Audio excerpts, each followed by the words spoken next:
Hey guys, I'm James from the Omnic Post with an update on Overwatch 2. Today's question is Overwatch 2 even more toxic? Guys, I love Overwatch. I think that is clear. I would not be able to push out so much content if I didn't enjoy the game. I can tell you that my channel on flower arrangements has way less content. But it needs to be said, our community can be a bunch of, tools. It is a competitive game, and the anonymity, it does make the most feeble minds feel really brave. But at times I just wonder, what the f***?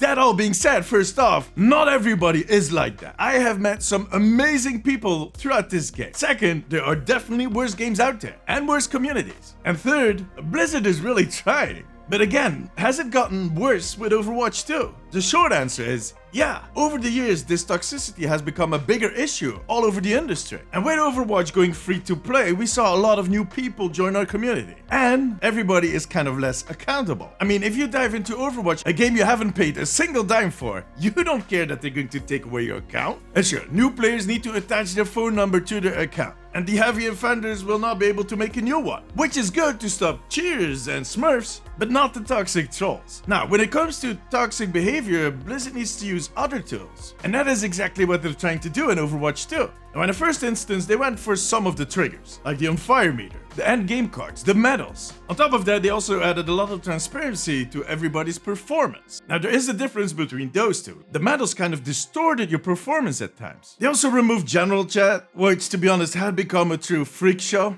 Nah, seriously, I once saw a woman with a beard in that channel. And there was this one guy that claimed he was the tiniest man in the world. Oh no, wait. His girlfriend had told him that he had the Never mind.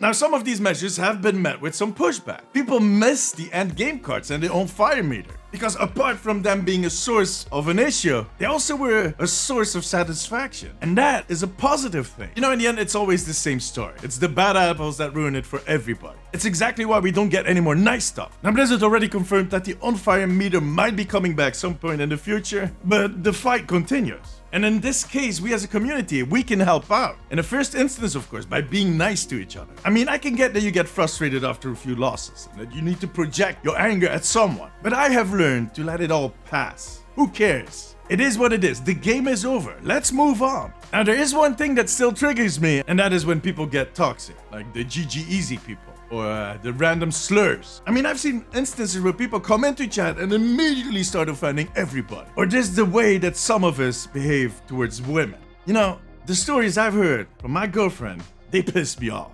A lot of women don't use voice chat, not because they're shy, but because they're afraid of some turds that will start yapping their mouth, barking because they think they are better than everybody. And that is exactly the reason that Blizzard started recording our voice chats. They're not eavesdropping to make sure that we don't talk smack about Bobby Kotick, but because of the tiny wiener warriors, TWW, that feel the need to talk down on women. Now the thing is, they won't use any of these data as long as we don't report. If we want a less toxic community, we need to be part of the solution. We need to step up and do better ourselves, call out the behavior, and eventually report it. And I'm not talking about the GG Easy people. Those guys will grow up. They'll see the error in their ways. And maybe one day they'll be able to grow a beard. They will be fine. I'm talking about the people that just come into chat to ruin everybody's day. We don't need those people. Report them, and Blizzard will take care of them. And that way, slowly, we'll regain some humanity within our community. Now, let me set an example by apologizing to bearded women. You have every right to be in general chat. Well, you had every right to be in general chat, because it doesn't exist anymore. Sorry. Now tell me, how has your experience been in Overwatch 2 with toxicity? And did you ever file a report? Let me know in the comments. Join me during my streams on twitch.tv/DamesTV. And make sure to subscribe for more updates on Overwatch.